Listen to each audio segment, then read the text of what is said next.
Okay, I think we're all there. 2 Peter chapter 2, we'll begin reading in verse 1.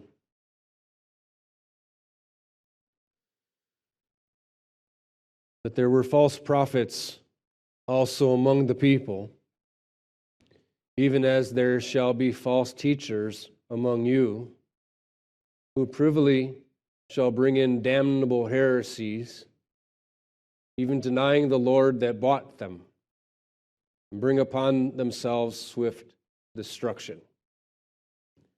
And many shall follow their pernicious ways, by reason of whom the way of truth shall be evil spoken of. And through covetousness shall they with feigned words make merchandise of you, whose judgment now of a long time lingereth not, and their damnation slumbereth not. For if God spared not the angels that sinned, but cast them down to hell, and delivered them into chains of darkness to be reserved unto judgment, and spared not the old world, but saved Noah the eighth person, a preacher of righteousness, bringing in the flood upon the world of the ungodly, and turning the cities of Sodom and Gomorrah into ashes, condemned them with an overthrow, making them an ensample unto those that after should live ungodly. Our gracious God and Father, again, we just for a moment ask that you would help us to learn. We don't want just intellect, but we look to the divine word for divine work, that your Spirit would accommodate, so that we would not only learn what is on the page, but that we would be armed and ready to engage. And we'll thank you for it in Jesus' name. Amen. We have turned to a page that contains blackness. A darkness blacker than the plagues of Egypt. Within the kingdom of darkness, there are legions of demons that are carrying a very lethal poison. Through the ages, a dispensary of said poison has caused the collapse of civilizations. Full civilizations have collapsed at the taste of said poison.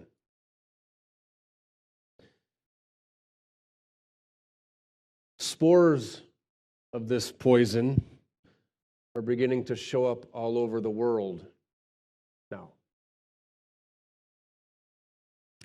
I think that we may be in an embryonic stage of a colossal shift in society. The transgender laws that are being purported, and a push to mutilate children, some as young of an age of 6.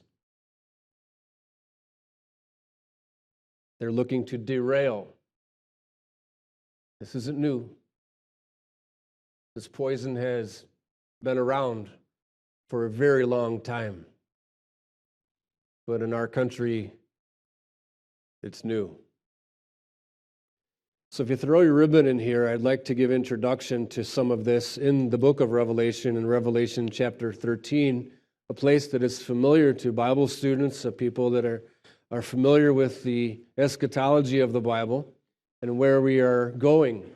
The world looks at this and they hear of the WEF or different organizations that are trying to push for a 2030 or a Great Reset or the like, the UN, different projects.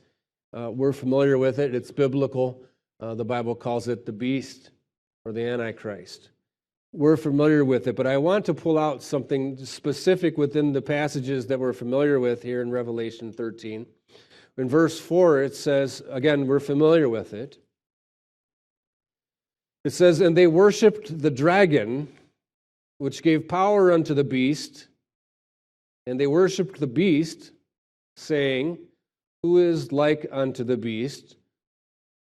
Who is able to make war with him?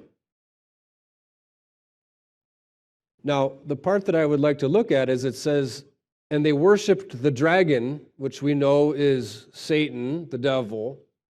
Here he's coined the dragon.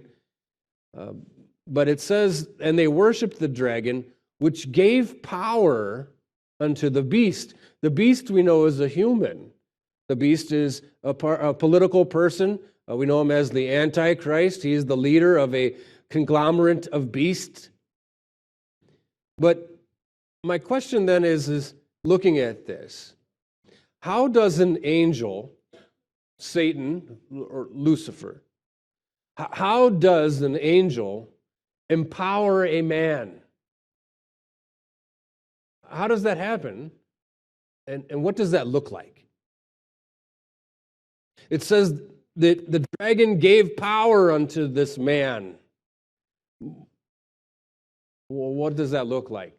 Because we're going to need to be familiar with the wiles of the devil, the strategies of the devil, the tactics. We need to have our eyes open so that we can recognize when it happens or even before it happens.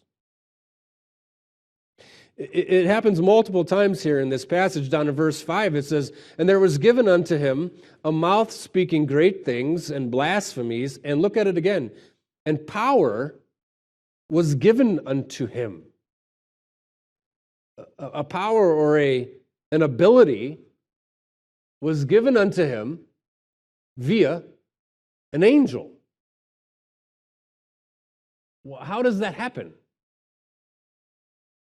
It's repeated several times, and we won't go through it every time.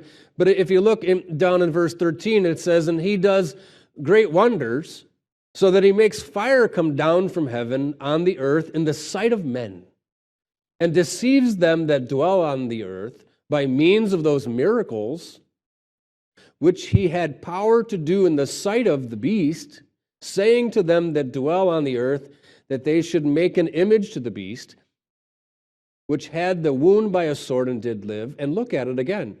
And he had power to give life unto the image. How does that happen?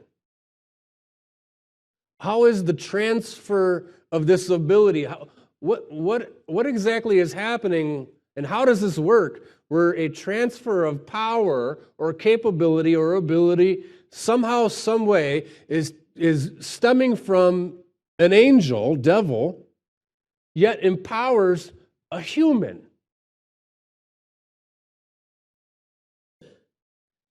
I don't know exactly how that happens. It does happen. We know that they can do this. So with that in mind, we go back to our text in 2 Peter. In chapter 2, and Peter reminds his listeners, his readers, he says, but there were false prophets also among the people. There were regular prophets. We know the prophets got their message from God himself. God would either speak it to them audibly or in a dream or in visions. Came from God. My question is where do the false prophets get their material? Where do they receive their, quote, power from? Now, I would tell you that there are false prophets today, just as there was in Peter's day. And the false prophets, I think, for the most part, they receive their power. I would say most of it is derived from their ego within. So they have been taught wrong, misled, sometimes innocently, sometimes nefarious, but either way, they have been taught wrong, and they are in this trench now for quite some time. And then by the time the years go by, their ego is involved so much so that they are just over their head. They are overwhelmed. They have been enveloped in these things. And so they're false prophets, the thoughts that come to their head that they claim as prophecies. really are just their own thoughts capsulated by their ego, actually having the gall to say that this came from God. And I think some of it is just weird thinking. And you know this. We've come across this. Some of the people that have approached us, you know that they're weird. I mean, they are weird. They have to, they can't just tell you their prophecy or whatever it is like a normal person, but they have to come to you like, I mean, it's almost like, but not quite that bad. You know who I'm talking about.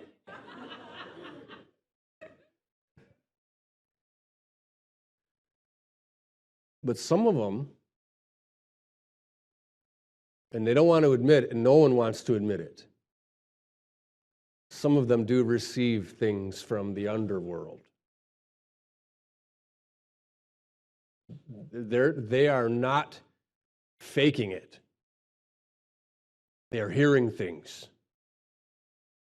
And it's real. And it's from the underworld. Now, could you imagine if you know somebody, which probably a lot of us here do, know people in that camp, and they seem like good people, and they're doing it in Jesus' name. Jesus said, "Many shall say in that day, 'Lord, Lord, didn't we do good things in your name? Didn't we prophesy in your name?' And he says, 'Depart from me, for I never knew you.'"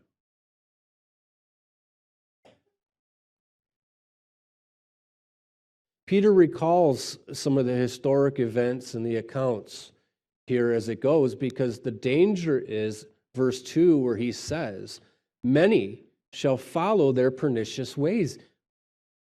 It's a poison. If you go up to verse 4, he uses a few illustrations here.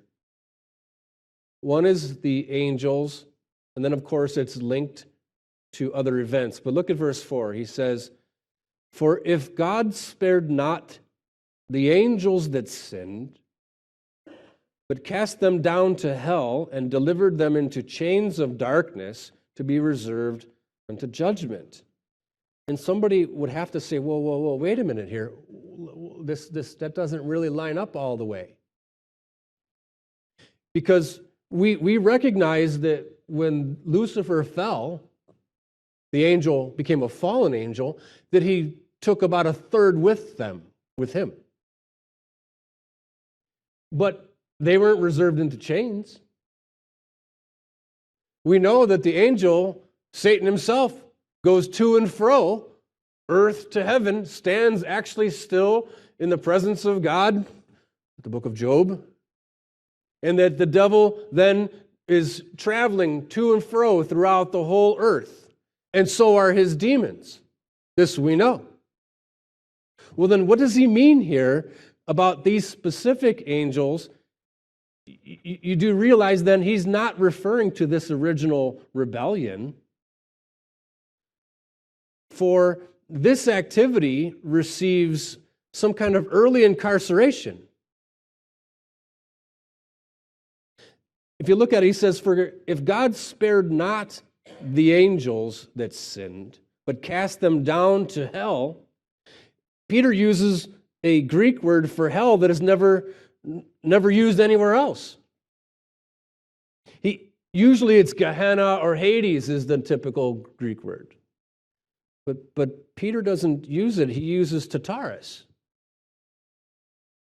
And that's a word stemming from likely the Old Testament with the words of Moses in Deuteronomy 32, where he talks about the lowest hell. So Peter is talking of an instance here where God did not spare them, these particular angels that sinned, but he casts them down to the lowest depths of hell, to Tartarus, and delivered them into chains of darkness to be reserved under judgment. They have received an early incarceration. Not like the rest of the angels. Not even Satan himself has received this. So, what is the crime that is so heinous that there would be an early detention for these? And here's the link. Verse 5. And spared not the old world, but saved Noah, the eighth person, a preacher of righteousness. One of the links that he is connecting these angels to and the events is the flood, of absolute catastrophe, a societal meltdown. Another catastrophe, in verse 6, turning the cities of Sodom and Gomorrah into ashes. So he links what's happening here with these angelic beings to the flood, Sodom and Gomorrah, and actually one other later on in the passage that we'll get to next week, with that in the way of Balaam. So what I'd like to do is let's look at this in its real time in Genesis chapter 6. Go over to the beginning, we'll see these events take place just prior to the flood. Now again, these are passages that we're familiar with. Our church is familiar with. The bulk of the churches that are mainline don't touch this. And the ones on the fringes definitely don't touch this. But you find this in Genesis chapter 6. This is right before the flood. He gives the chronology of all the people that were the families and the tribes of chapter 5. And then he comes into chapter 6 and he says something pretty interesting right out of the gate of verse 1. It says, "And it came to pass when men began to multiply on the face of the earth." We know how that happens. There's a significant uptick in sexual activity. It's normal. But he's saying specifically right here that there's this increase of births. Men began at this time to multiply. The sexual activity in general of the whole globe is increased quite a bit. And in fact, there is an uptick in demonic activity right alongside it. Look, in verse 2 it says that the sons of God, which are angels, we learned that in Job, that is the title for angelic beings, that the sons of God saw the daughters of men. And I have to stop there and just make some application. Listen, ladies, if you don't want men gawking at you, then don't wear that. You're free to wear whatever you want to wear. I'm all for liberty. But if you mount up a few pounds of meat in front of a lion,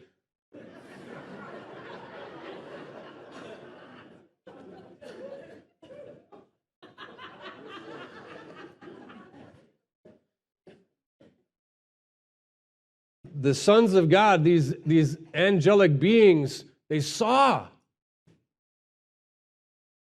They looked at them, at the women. Billy Graham says it's not the first look at her legs that got you. It was the second look.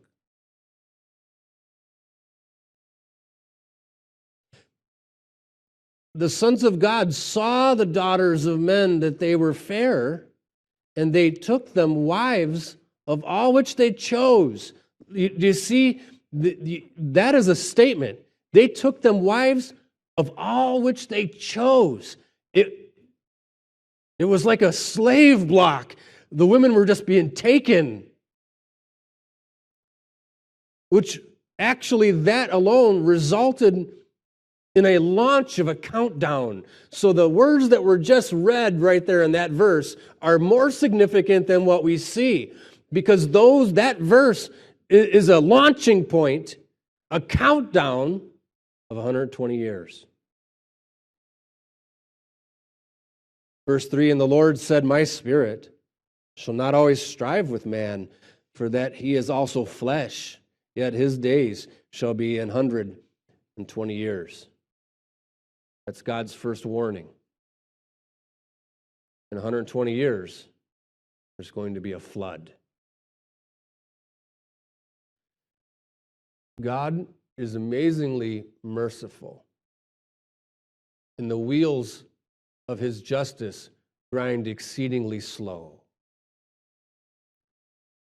but they grind exceedingly fine.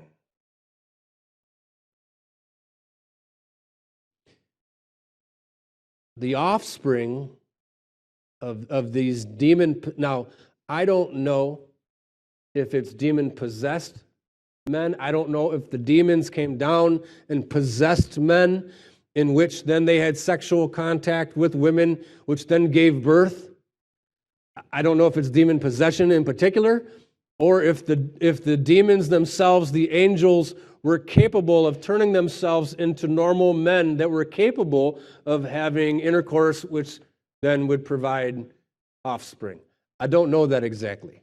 We find many times in the scripture that angels are capable of making themselves look exactly like humans and actually have human features and emotions. They even eat food.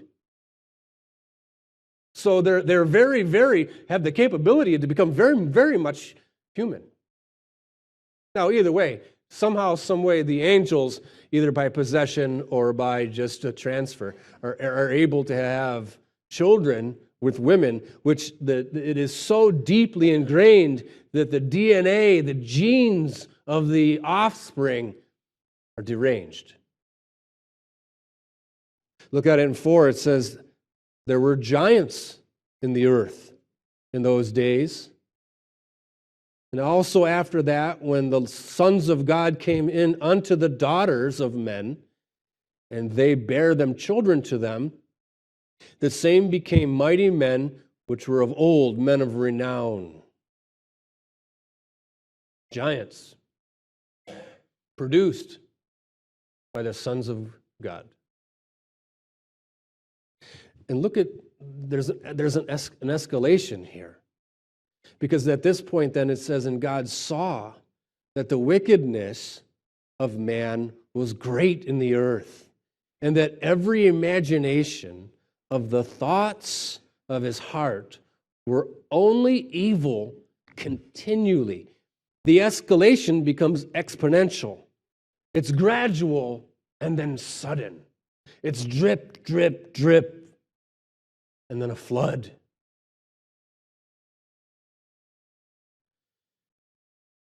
Now, we know he says you got 120 years before it comes, which is gracious. But look at it in 8, it says, but Noah found grace in the eyes of the Lord. Noah wasn't perfect. Noah was a very flawed man, like we are. Everyone here we are so flawed. We are so sinful. But we, like Noah, it says, found grace, unearned, unmerited favor in the eyes of the Lord. Everyone is saved by grace through faith, that not of yourselves. It is the gift of God, lest any man should boast.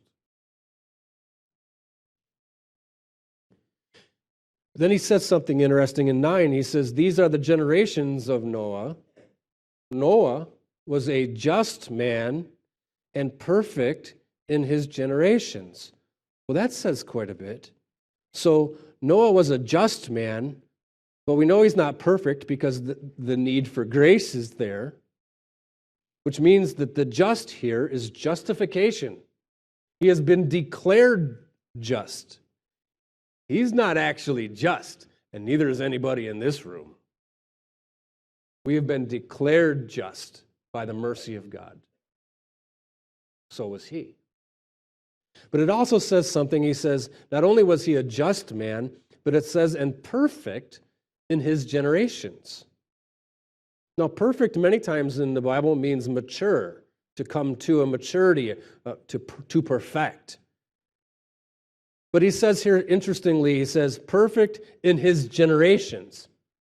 Some people who are smarter than me, which there are many, say that when he means the perfect in his generations, meaning that Noah and his family somehow were not infected by the debauchery that was happening in an angelic way. Somehow his lineage was sheltered from the debauchery that came through.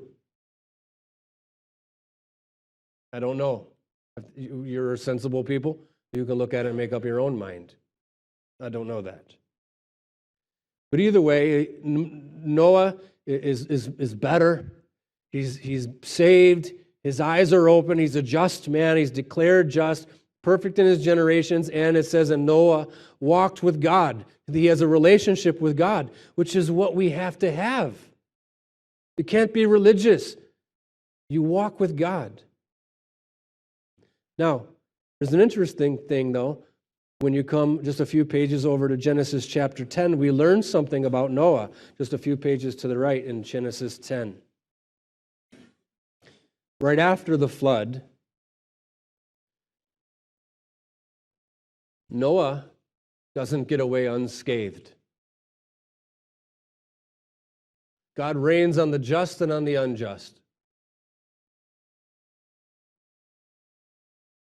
And he's not unscathed. Genesis 10, verse 20.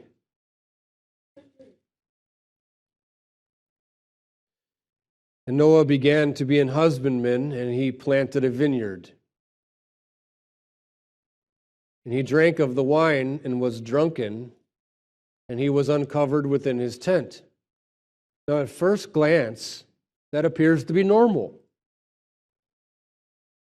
So he had a bit too much hooch the day before. He spends his night sleeping it off in the morning. The sun rises. It becomes extremely warm, which is normal for that climate. And so, he's stripped down for some of his clothes as he is resting in his tent. But there's something more that appears there than just that. It says, and he drank of the wine and was drunken, and he was uncovered within his tent. Notice the next verse, it says, and Ham, one of his sons, Ham, the father of Canaan, saw the nakedness of his father and told his two brethren without. Now, that is a peculiar verse. First of all, why is he specifically mentioned here? It doesn't just say, well, one of his sons, but it lists him by name, which is not unusual. But what is unusual is he says, Ham, the father of Canaan. That's odd. Another thing is odd too, is it says that they saw the nakedness of his father, this son, and then he tells the brothers without. What's that? I just happened, I needed something, and I went into Dad's tent, and oh my gosh, Dad's laying there naked. That would just be a terrible, terrible situation already. But what's weird, though, and what's odd is that he has to go tell his brothers.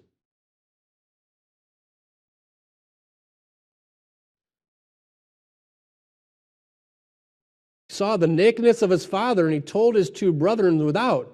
And look, they respond in a relatively weird way too, because what you would think they would say is, well, that's bad. I'm so glad it was you and not me, but whatever it is, But no, that's not what happens. It's the two other brothers look at it in 23. Shem and Japheth took a garment and laid it upon both their shoulders and went backward and covered the nakedness of their father. And their faces were backward, and they saw not their father's nakedness. A little odd. Finally, Noah wakes up, verse 24. Noah awoke from his wine and knew what his younger son had done unto him.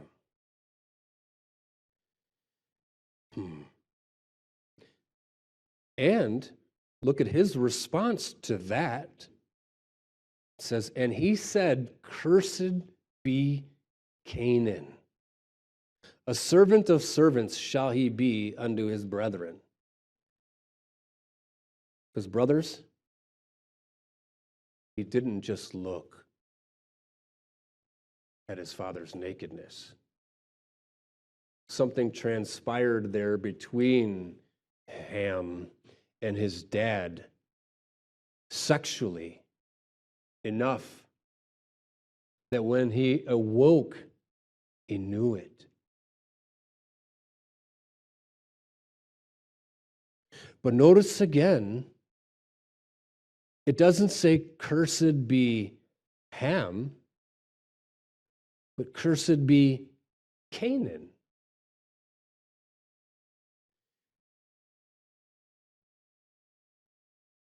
You know, it's like your normal family. You think you got it all together, but you don't.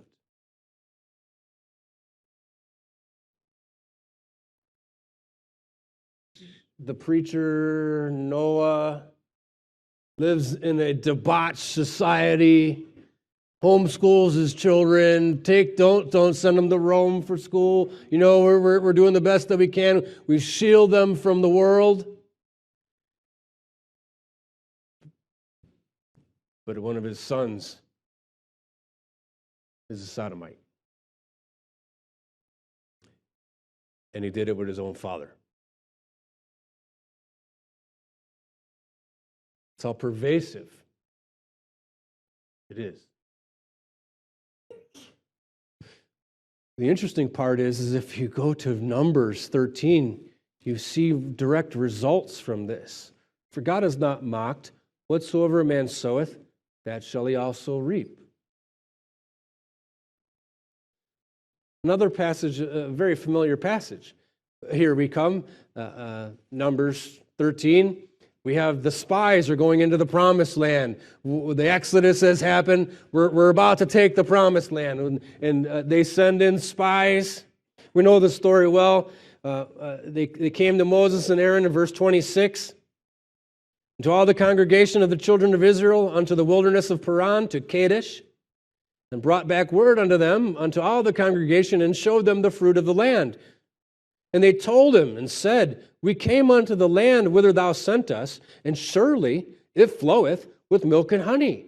And this is the fruit of the land. But look what happens. Nevertheless, the people be strong that dwell in the land, and the cities are walled and very great. Moreover, we saw the children of Anak there. Who are they? They're the offspring of demons. Children of Anak are giants. Actually, in fact, the Amalekites dwell in the land of the south, and the Hittites, and the Jebusites, and the Amorites dwell in the mountains, and the Canaanites dwell by the sea and by the coast of Jordan. Remember, the land as a whole is the land of Canaan.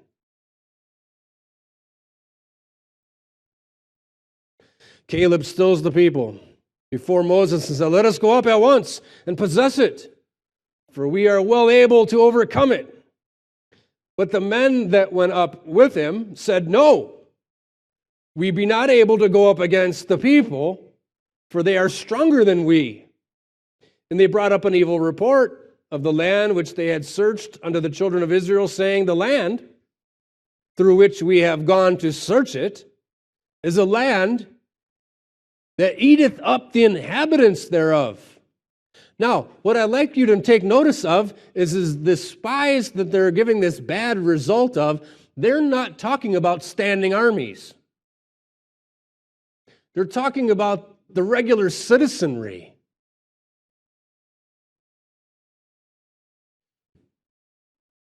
The people that they saw there, when they spied the land, the citizens of Canaan were all full of tats.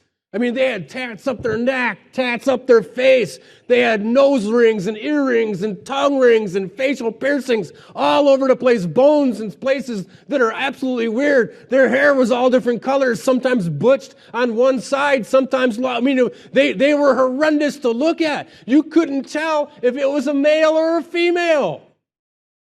They looked like beasts. So much so that it scared them to the point where they said, we can't do it. In fact, the people that we saw as we were spying murder each other.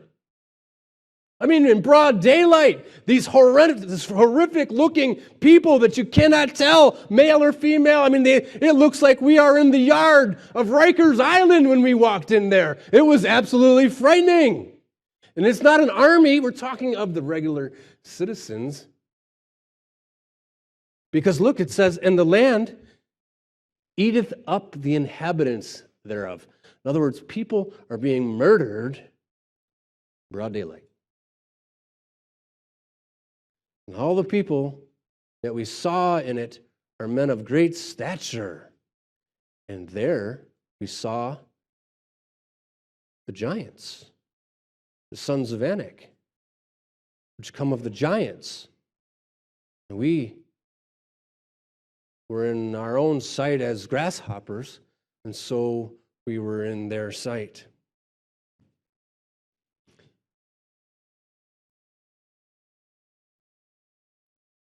Do you know what God ended up doing with the Canaanites? You have to look to Joshua 1.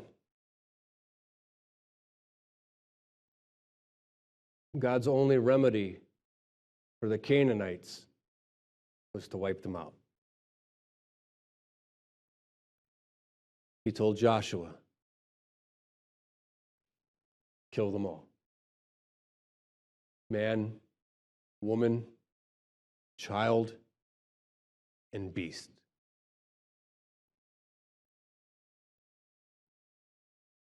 Because the sexual sin of sodomy and transgender is an avalanche that will take down a full civilization.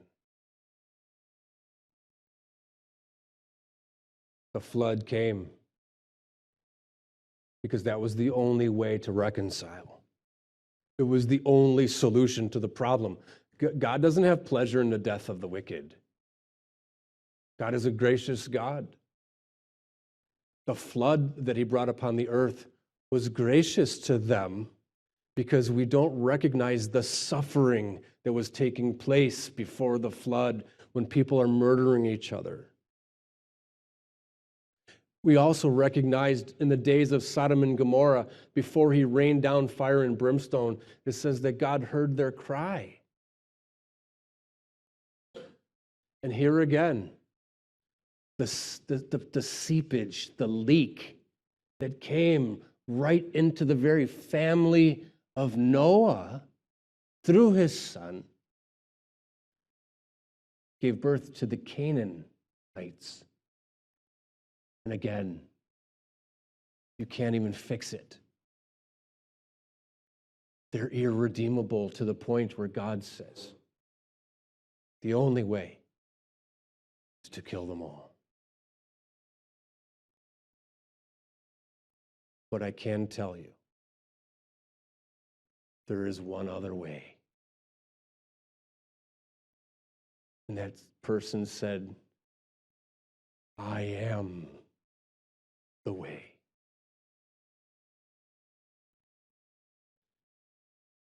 Even people so debauched, so wrecked, can be redeemed because the suffering of the cross was so bad that it would pay exceedingly abundantly above all the sin and debauchery that comes through it. As bad as the Canaanites were, Jesus is better. And will pay it. And has paid it. But he doesn't force anyone to do it. There is a poison in the land. There's a cancer in the land. Brothers, we're the only ones with the cure. And if the cure doesn't come out, all of civilization will collapse.